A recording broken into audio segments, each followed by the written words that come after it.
la langue de bois, les Français en ont assez, je les comprends. Qui est mon adversaire? Mon véritable adversaire.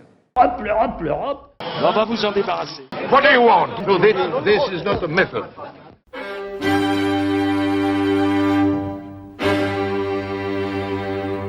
On fait souvent le reproche à la Ve République d'avoir instauré un monarque républicain.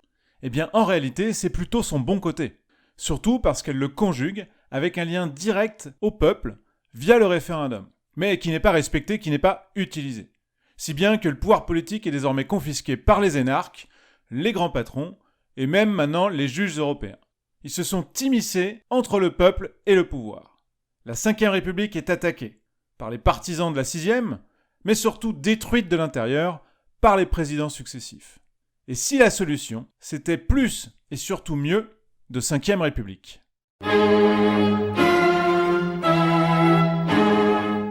Avant d'entrer dans le vif du sujet, prenons un petit peu de recul historique. D'où vient la Ve République ? Pour le comprendre, il faut remonter à la période révolutionnaire. Début 1789, nous sommes encore sous l'Ancien Régime.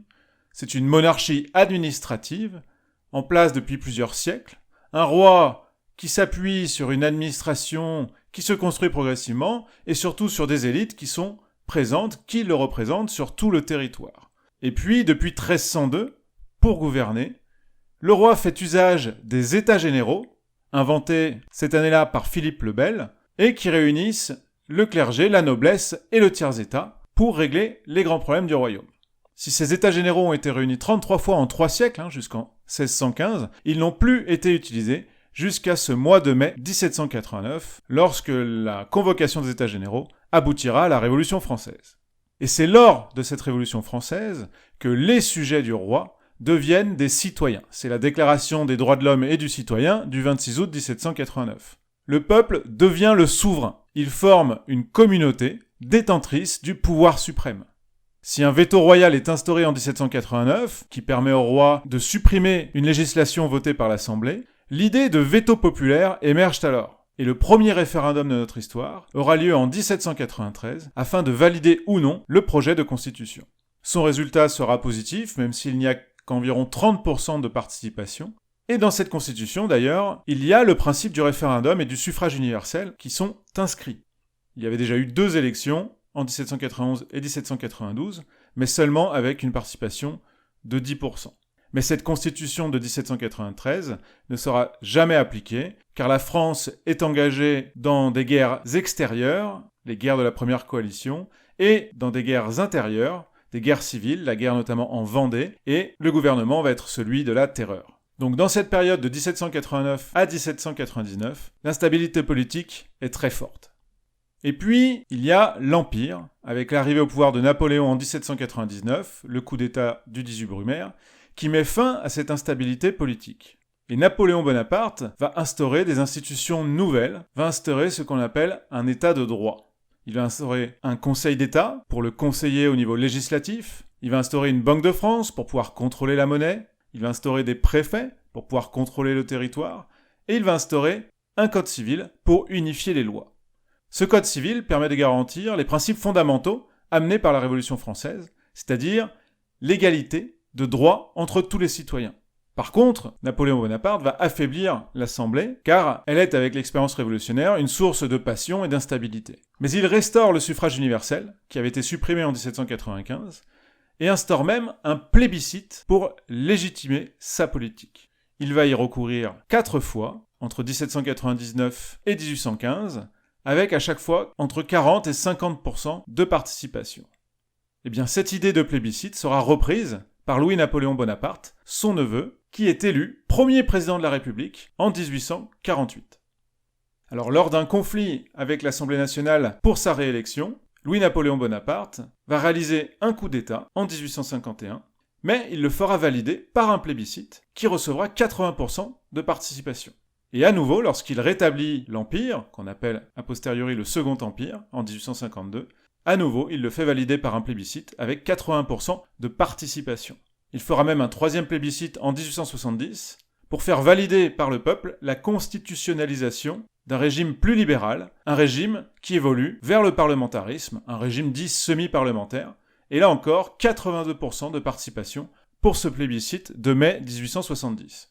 Si bien qu'en reprenant l'héritage politique de son oncle, Louis-Napoléon Bonaparte conceptualise ce qu'on appelle le bonapartisme, c'est-à-dire un pouvoir exécutif fort fondé sur la légitimité populaire. C'est une synthèse entre la monarchie et la Révolution française. Pour Louis-Napoléon Bonaparte, chacun isolément est trop extrême et donc trop instable, mais en conjuguant les deux, on peut obtenir l'ordre et la stabilité d'un côté, tout en intégrant les valeurs de la Révolution française. Mais avec la chute du Second Empire à l'été 1870, le référendum disparaît de l'horizon politique jusqu'en 1945. Et c'est la Troisième République parlementaire qui va s'imposer, avec un président, certes, mais sans pouvoir. C'est après la Deuxième Guerre mondiale, à la Libération, que le référendum fait son retour en France, puisque Charles de Gaulle, président du gouvernement provisoire de la République française, en appelle aux citoyens le 21 octobre 1945 pour approuver le principe d'une nouvelle constitution et d'une assemblée constituante, référendum qui verra une participation élevée de 79%. Ensuite, en 1946, pour faire valider cette nouvelle constitution, le gouvernement organisera 2 référendums, le premier en avril 1946, avec 79% de participation, mais qui rejette la constitution, et puis au mois d'octobre, un référendum qui lui aura un résultat positif, avec 67% de participation. Il instaure donc la 4ème République, mais c'est une 4ème République qui est parlementaire, donc dans laquelle on ne fait pas appel au peuple, on ne passe que par les représentants élus par le peuple, une forme de République trop semblable à la 3e, et qui va très vite échouer. Et c'est cet échec de la 4ème République qui va ramener Charles de Gaulle au pouvoir en 1958, et il va à nouveau appeler les Français à voter pour faire valider une nouvelle constitution, référendum de 1958, qui verra une participation forte de 80% des électeurs inscrits. C'est ainsi qu'est instaurée la constitution de la 5ème République. Charles de Gaulle en avait annoncé les principes dès 1946, dans le discours de Bayeux. Elle a ainsi été rédigée en 1958 par son garde des Sceaux Michel Debré et par le juriste René Capitan, le gaulliste de gauche, qui lui a particulièrement tenu à instaurer le référendum. C'est donc un régime semi-présidentiel, un président qui concentre les pouvoirs, indépendamment du Parlement, tout en ayant un Parlement, mais qui contrôle seulement le gouvernement, c'est-à-dire le Premier ministre et les ministres, mais pas le président. Et donc, surtout, la Constitution de la 5ème République inscrit le référendum à son article 3, qui définit que la souveraineté nationale appartient au peuple, qu'il exerce par ses représentants et par la voie du référendum. Et il en définit ensuite les modalités dans son article 11. Et puis, en 1962, De Gaulle soumettra à un référendum le principe de l'élection du président de la République au suffrage universel direct, un référendum avec 77% de participation qui donnera un avis favorable. Donc nous voyons que la 5ème République s'inscrit dans une continuité historique. C'est une synthèse de plusieurs formes de gouvernement pour correspondre le plus possible à notre manière de pratiquer le pouvoir en France. C'est une synthèse entre l'État monarchique et le peuple souverain.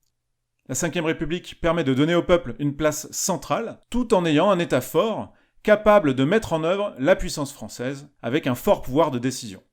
La 5ème République donne ainsi une stabilité, en permettant à la France de marcher sur ses 2 pieds.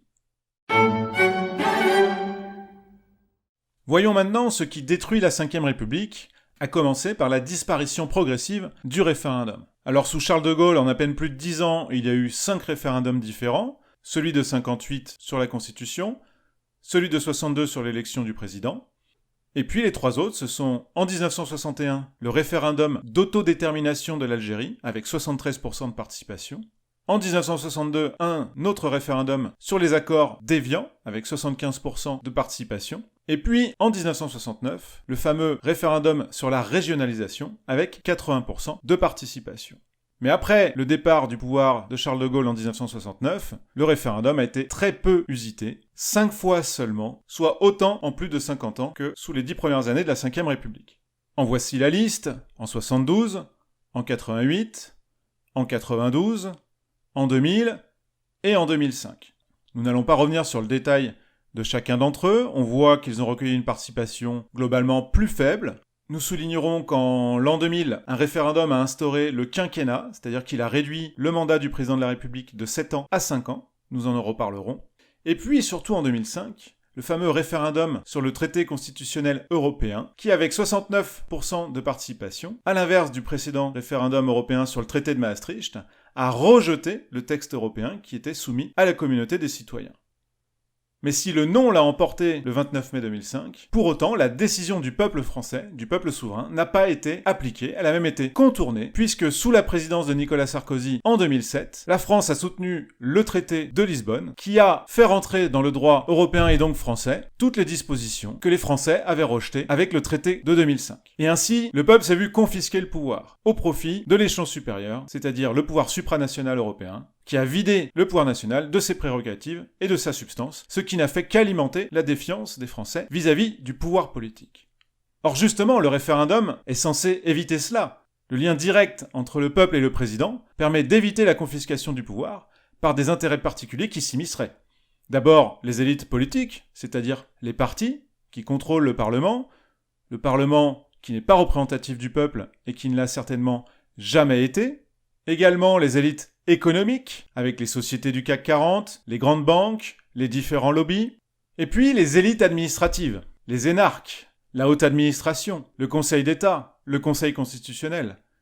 Et puis, nous l'avons évoqué, l'élite administrative supranationale avec la Commission européenne, les juges européens et l'ensemble des fonctionnaires de Bruxelles.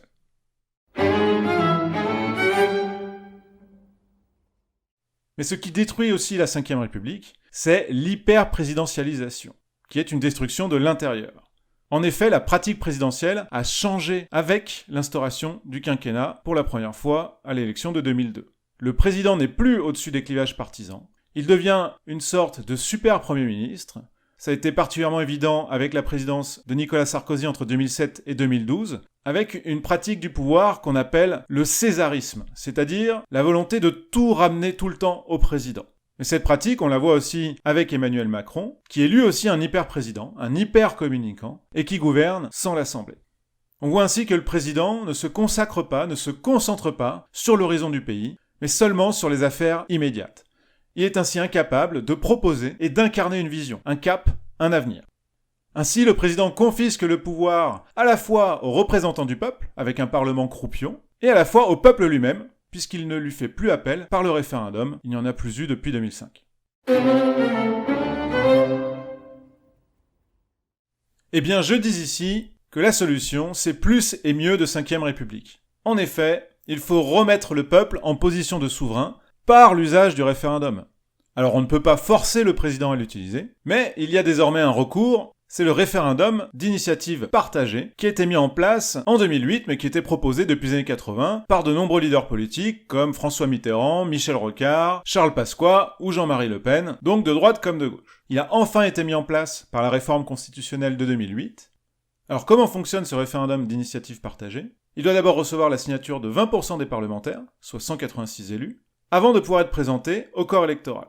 Dans cette phase, il y a 9 mois pour récolter un nombre de signatures équivalent à 10% des inscrits sur les listes, soit 4,7 millions de personnes. Cette procédure n'a été utilisée qu'une seule fois, en 2019, contre la privatisation des aéroports de Paris.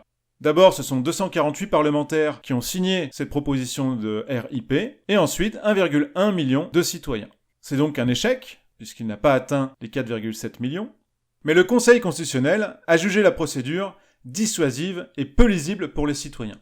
En effet, le nombre de soutiens à atteindre est très élevé, et dans le cas où il sera atteint, l'organisation d'un référendum n'est même pas certaine puisqu'elle est renvoyée à l'Assemblée. Et puis, le Conseil constitutionnel souligne également que la loi ne prévoit aucun système de publicité, pas de campagne audiovisuelle, pas d'organisation de débat public obligatoire. Toutefois, la bonne nouvelle, c'est que le système de collecte des signatures par Internet, 99% des signatures, a très bien fonctionné, associé à un système de collecte en mairie pour les personnes qui n'ont pas d'ordinateur. Et surtout, le Conseil a constaté la fiabilité du système de vérification d'inscription sur les listes électorales, ce qui fait que ce système est désormais utilisable. Il faut simplement le faire connaître et surtout en abaisser le seuil des signatures. Le président Macron avait proposé de l'abaisser à 1 million de signatures, mais la réforme constitutionnelle se fait toujours attendre. L'autre alternative, c'est le référendum d'initiative citoyenne. C'était devenu en 2019 l'une des principales revendications des Gilets jaunes, et on le trouvait déjà dans le programme présidentiel de 5 candidats en 2017, Jean Lassalle, Marine Le Pen, Nicolas Dupont-Aignan, François Asselineau et Jean-Luc Mélenchon.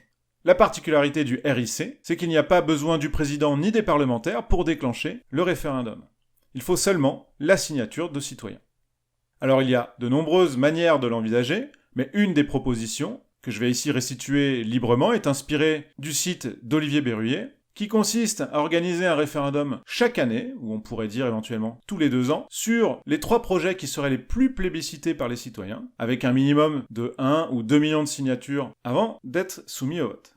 Pour soumettre un projet à la signature, il suffirait de créer une association loi 1901, une association référendaire, avec quelques dizaines d'adhérents, puis 500 signatures en physique, pour garantir que ce projet rassemble un minimum de citoyens au départ. Et puis, une fois passé ce stade-là, pouvoir récolter les signatures par Internet ou en mairie avec ce fameux système validé lors du référendum d'initiative partagée de 2019. Alors bien sûr, les modalités sont à discuter, mais ce serait un moyen de remédier à la défiance vis-à-vis du politique, en redonnant un pouvoir au vote des citoyens, en leur permettant d'exercer leur souveraineté. Et cela, c'est dans l'esprit de la Ve République. Nous devons aussi remettre le président au-dessus des partis et des affaires immédiates. La proposition qui semble la plus évidente serait de rétablir le septennat, mais peut-être aussi de renforcer le pouvoir du Parlement en lui donnant des pouvoirs d'investigation, en donnant plus de pouvoir aux commissions d'enquête, ou plus de pouvoir pour les nominations sur les postes à responsabilité. Il n'y a pas de système parfait, mais nous devons suivre l'esprit de notre Constitution. Car revenir au parlementarisme, un système avec que des partis mais pas de chef élu, ne ferait que paralyser le pays et ajouter à la confusion.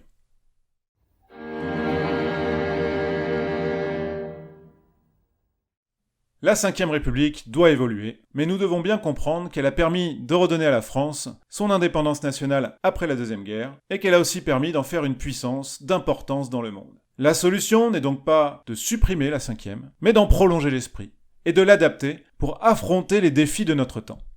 Alors quels sont-ils réellement ces défis ? Seront-ils abordés dans le débat de l'élection présidentielle ? Et surtout le seront-ils avec la hauteur de vue nécessaire ? Eh bien, dites-nous en commentaire les 3 sujets qui vous semblent les plus fondamentaux, car c'est à chacun de réfléchir sur les enjeux les plus importants pour l'avenir de notre pays, avant de pouvoir juger les prétendants qui nous demandent de leur confier notre souveraineté pour 5 ans.